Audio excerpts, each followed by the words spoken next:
91. We have a family of, and it's interesting, over my 19 years with OhioHealth, this number has grown.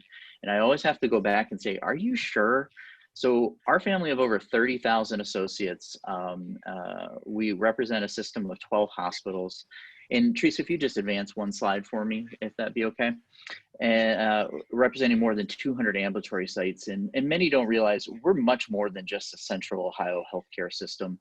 We touch over 47 counties. We've got large hospital facilities in Mansfield, Marion, Athens, Circleville. So we're very much feel like we're a Ohio healthcare system, not just a central Ohio one. It's been very important for us to have partnerships with our chambers, to be actively involved, much beyond just sponsoring. And one of the things that we've seen is that when we've been able to work together with our chambers, we're able to build healthier communities, increase access to local care, and an overall well-being. Those are our goals within OhioHealth. As Teresa mentioned, I came from a background of working at our trauma center. So it's not unusual for us to experience adverse events, crisis, opportunities that test leadership. But I will tell you, the COVID pandemic was probably one of the, and will be the largest event that I have personally gone through in my career in leading healthcare. I want to talk a little bit about that. When COVID hit, and I specifically remember the date and where I was sitting when I received the phone call that we needed to open an operations command center at our corporate headquarters at 12:05 on Friday, March 13th. The same week, I think a couple other events were going on. We had a full moon, and there was one other trifecta occurrence, but it was Friday the 13th when we realized that COVID was something that was impacting us significantly as an organization. And within a matter of 24 hours, we stood up a command center that worked in a command and control environment to regulate and direct the operation of our 12 hospitals, 200 ambulatory care sites, in developing our COVID response.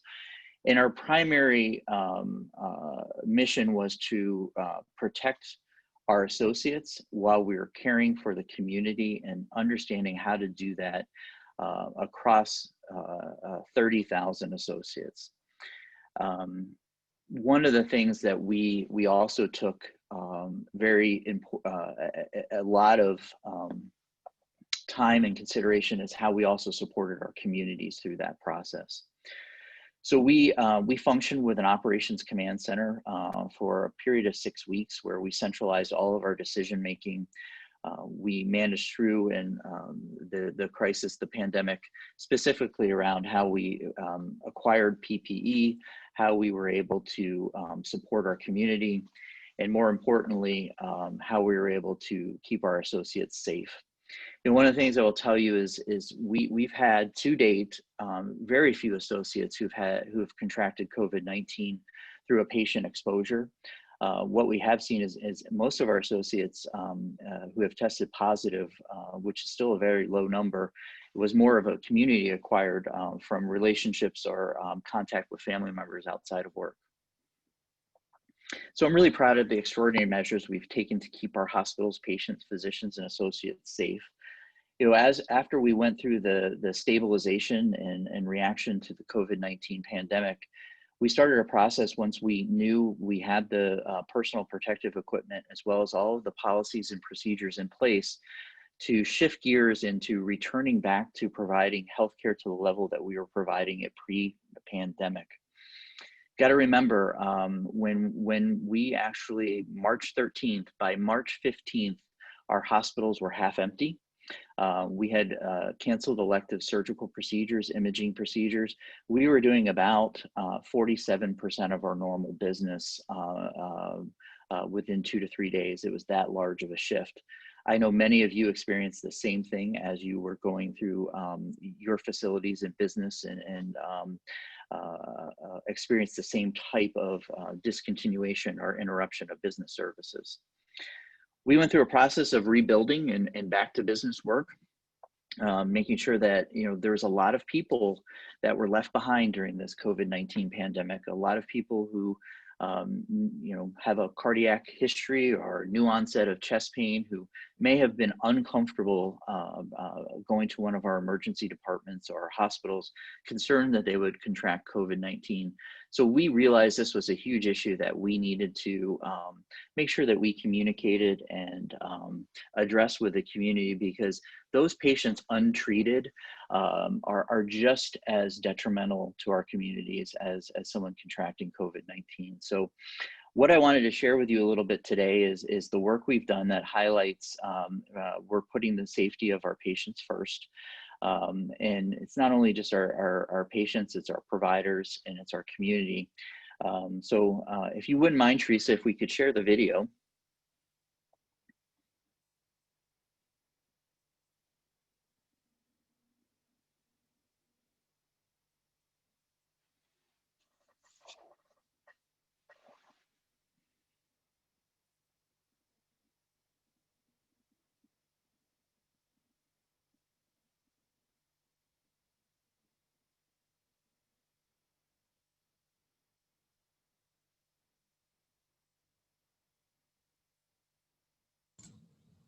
Do I have the right one up there? We're seeing your background of some tulips right now. I got it. How about that one? There you go. All right, let me get that on the big screen. And at OhioHealth, we are taking great care to reduce the spread of infectious diseases like COVID-19 and keep our patients, providers, and associates safe. At all of our hospitals, physician offices, and outpatient care locations, you'll see safety measures like temperature and COVID-19 symptom screening at the entrances, patient care providers and associates wearing hospital-grade personal protective equipment, masks provided to all patients and visitors, routine cleaning of surfaces and medical equipment with hospital-grade disinfectants, signs and floor decals that promote adequate social distancing. We are working hard to put your safety first, but we need your help. Your cooperation with our safety procedures is one of the most important steps in creating a safe environment for all. OhioHealth providers are ready to deliver the care you need without compromising your sense of comfort. And thousands of our patients have had visits with their doctors using these new safety measures. That means the best time to call your doctor for care is right now. We will stay focused on your safety so you can stay focused on your health.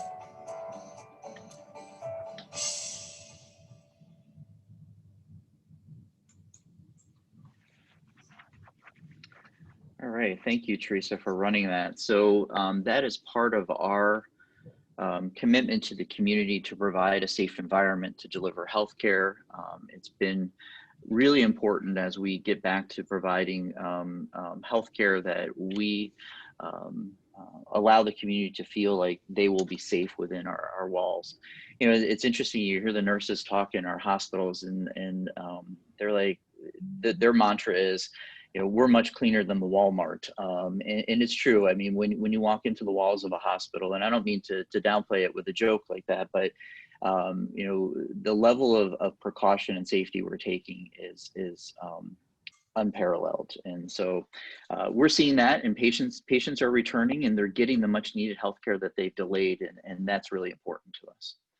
So Teresa, if we can go to the next slide, and just briefly, we'll talk about testing. Testing has been a huge conversation point, both at the governmental level as well as the local community. We're excited that we are doing a large portion. In fact, we're the largest tester in the state of Ohio, Central Ohio, in the counties that we serve. We have testing locations: Athens, Columbus, Kenton, Mansfield, Marion, Orient, Pickerington.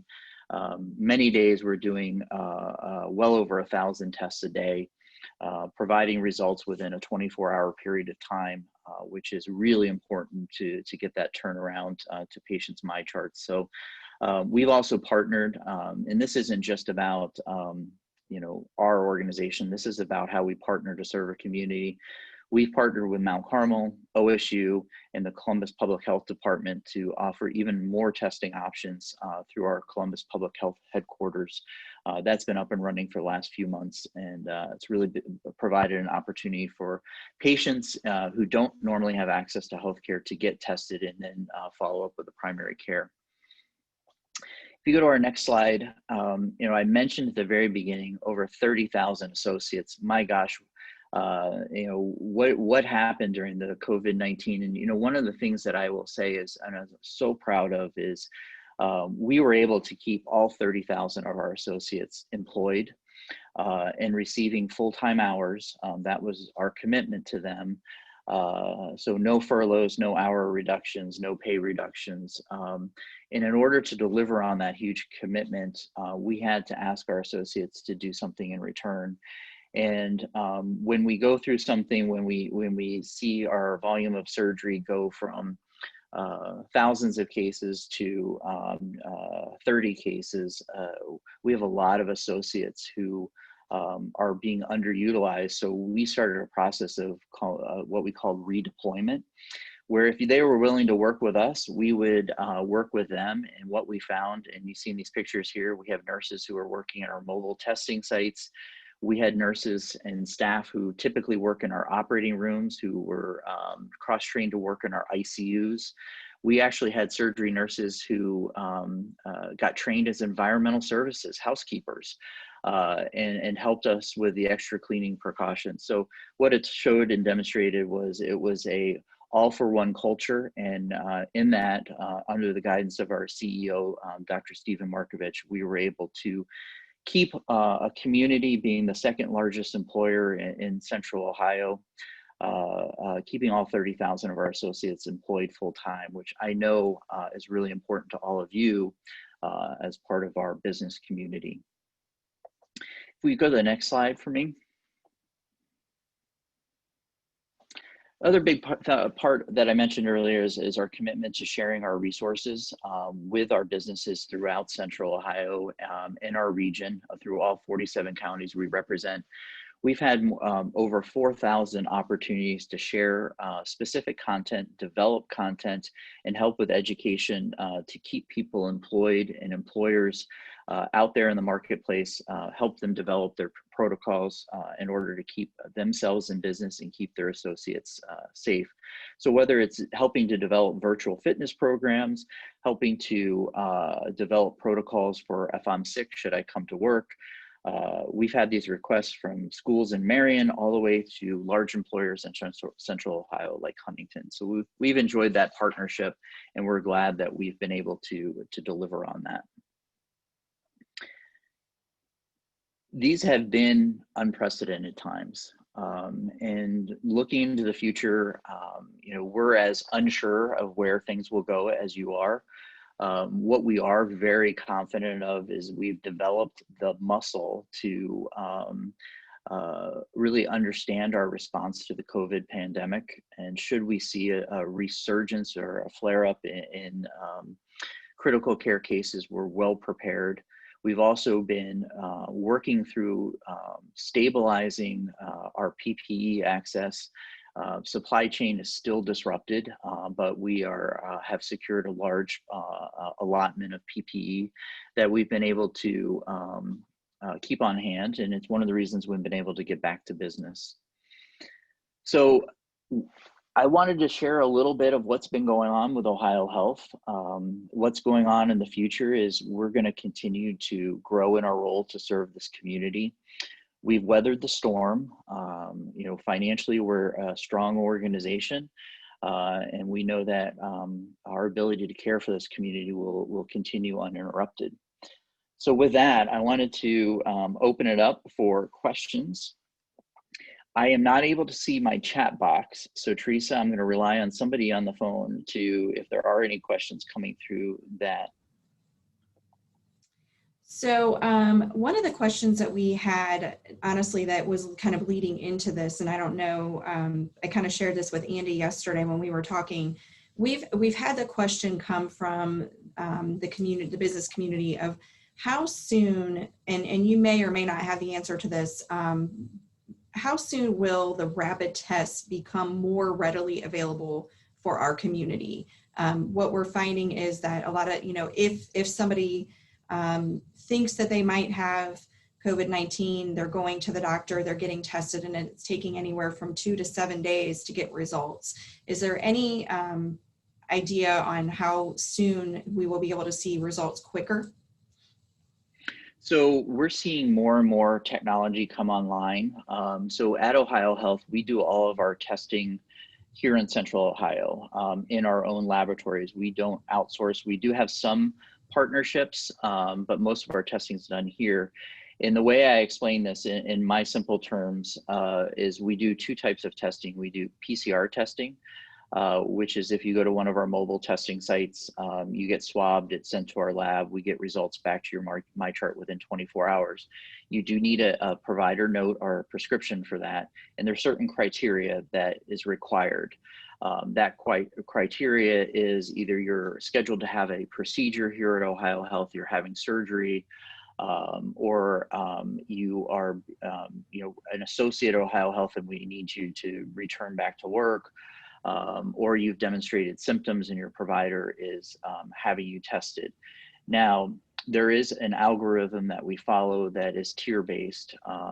What you're referencing is what we call tier 5 testing, which we're seeing CVS and other outlets dabble in, and that's where they're sending off to a national lab, doing a PCR test, but it's 7 days.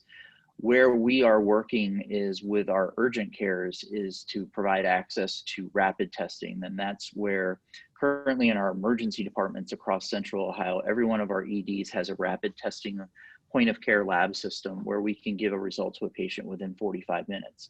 Now, I don't encourage anybody who's interested in getting tested to go to one of our EDs. It would be a costly venture for that. We're looking to expand that into our urgent cares. That's not quite online. And where the rate limiting step is here is the large companies like Abbott and Roche. They're quickly bringing up manufacturing pipelines. And so we're seeing that those, as they begin to stabilize, which we anticipate in the next 3 to 4 weeks, we'll be able to offer more and more community testing. So it's on the horizon. It's just not where everybody wants it to be. And I understand, especially anybody who has children in sports, school, college, trying to get a COVID test is really, really challenging. Yeah, absolutely. So we had a couple other questions. Somebody asked about some of the printed items that you guys have put together with the, am I sick? Should I come to work? Things. And I believe somebody had sent that to me from your team, so I can actually follow up with our member on that. But if you have another resource, I can certainly share that, but I'm pretty sure I have the person to contact on that one. Yes, and Andy can help you with that as well. Awesome. And then we also had another question about the effectiveness of using antibody testing to clear workers. So, and this is first off, I am not an infectious disease physician, so I will tell you our public stance on that, and not go any further. So antibody testing cannot be used to clear an associate. Antibody testing is simply to allow someone to understand and their provider if they have previously been exposed to COVID. We do not know if previous exposure and existence of antibodies prevents you from future infection.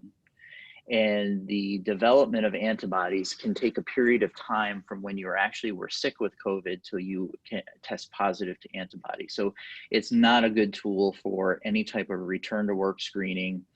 Where it is a good tool is understanding if you've been exposed. And why is that important is, well, there is some long-term residual side effects that your primary care physician will want to screen you for, respiratory issues, predilection of future respiratory issues. So it's important to have that understanding. but it does not keep you safe from COVID in the future. We don't know that yet, but it does make you a great plasma donor. If you do have antibodies, which it's one of our effective treatments in treating those in the hospital who are critically ill, is plasma convalescence.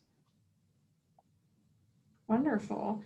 And then we had another one.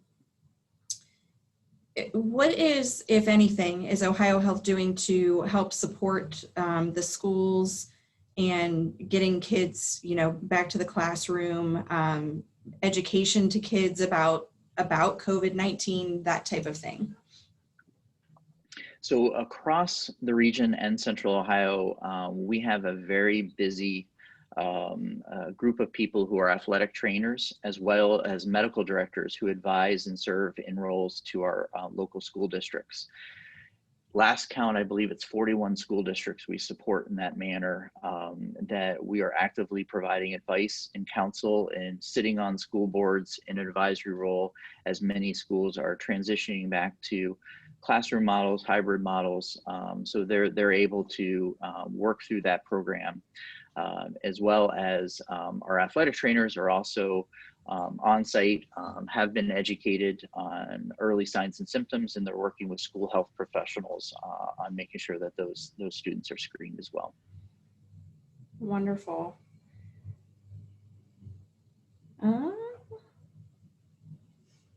There's a collective thank you on that. Any other You're very questions? welcome. Absolutely. Any other questions? I have one question. This is Joe Householder. Kevin, and when you were talking about staffing and that you guys were able to keep all associates full-time, that is very impressive. Did you guys have any hurdles when it came to employees not wanting to switch to different units or had family members at home that were immunocompromised? And how did you handle those hurdles? Sure, we had situations for each and every one of those. We had associates who were scared to return to work. We had associates who didn't want to be redeployed into certain areas. So every one of those associates were provided a resource, and they were given an opportunity to opt out. And if they opted out, then they used vacation time for a period of time, or what we call pandemic pay. And so, there was multiple options. Very few of our associates actually went that pathway, but we felt it was really important not just to assume that everybody was comfortable with everything. Okay, thank you. And one follow-up to that. How are you guys keeping the morale of your employees up? So we have spent a lot of time on resiliency, and thanks for asking about that. We started that during the crisis because remember, everyone's on that adrenaline high. And then we saw during the summertime, as we were getting back to business, everybody was worn out. So a lot of it's around making sure that we're paying attention to, are people getting time off? We've advanced tap time to associates who maybe their tap bank has been depleted, so that we're making sure people have those opportunities. So we're doing a lot of resiliency activities within our facilities, much beyond just, hey, we're going to have pizza today. It's around, we've got associates who are doing meditation. They've created group chats. They talked about it at our team huddles. And, from where we're at as an organization, we're not over the hump, but I feel like we have weathered the storm very well, and our culture has actually thrived instead of the opposite through the process. Thank you. We had one other question in the chat box, and the question is, and I'm gonna read the question, but then I'm gonna maybe elaborate a little bit on it. Have you seen philanthropic giving increase? And I guess my question to elaborate even more on that is, have you seen a bigger request from the nonprofit community, just with everything going on and the challenges that we all face as nonprofits? and you guys are as well. So, you know, what have you seen from that side? So I'm going to answer that in two ways. I'm going to answer it from what I can really tell you that I've had a exposure to, and that's the community has been awesome. The way that they have come together and supported healthcare delivery in our initiatives has been fantastic. We had over 1 million items donated from PPE in the early months when we had trouble accessing it. And we have since given that, now that we've stabilized, much of that PPE has been given back to our community for churches and schools to utilize when we didn't actually have to use it, which was a good thing. From a standpoint of overall that climate, I'm not as familiar with that as our government relations team would be. So I'm hesitant to answer that, as I'm just not sure where that trend has gone. So let me ask a follow-up on that. From a PPE standpoint, is there anything that the community that you need from the community for additional support? You know, I think the things that we've received that have meant the most to us is the sidewalk chalk outside of our employee entrances, our associate entrances, the healthcare heroes signs, just don't forget, I mean, we're still caring for a lot of people who have COVID. You know, it is still a stressful work environment. And even though our culture has thrived, those types of gestures are huge. And it's what we see our associates talk about the most. Wonderful. Thank you for sharing that. Any other questions? All right. Well, thank you, Teresa and group. It's been my pleasure joining you today. And I've really enjoyed the opportunity, and hopefully we got to share some good information. If there's anything that you need in the future, please feel free to reach out and we'll be happy to help in any way we can. Awesome. Well, we cannot thank you enough, Dr. Lutz, and the team from OhioHealth to help get you here and for sharing all of your information and for participating with us and helping us celebrate Chamber of Commerce Week. Want to just, plug our sponsors one more time. We've got Anthem Blue Cross Blue Shield and Comp Management. And then also remind everybody on today's call before you start dropping off, tomorrow we have a joint opportunity to join a call to learn about the different benefits that are available to you as a business within our region and across Ohio in many different areas. And then we also, that's going to take place at 10 a.m. And then we also at 11 a.m. have a networking opportunity. So think about expanding your business into a different community, getting to know people from Dublin and Hilliard and Worthington and Westerville and expanding that network and giving you more of an opportunity to grow as a business. So we're going to do some breakout groups at 11 a.m. and really just celebrate the opportunity to continue networking and expanding our connections even further and across the region. So thank you again to Dr. Lutz. Libby, did I forget anything? Awesome. Well, thank you guys so much for joining us. This was awesome. Dr. Lutz, we truly appreciate your time. We know you guys are very, very busy and we appreciate you taking the time to speak with us today and to help us celebrate Chambers of Commerce. And we look forward to many more opportunities to connect with each and every one of you. Well, thank you so much, Teresa. You've been a great host, and thank you for all the chambers and all that you do. We really appreciate you. Thank you. Everybody have a great day.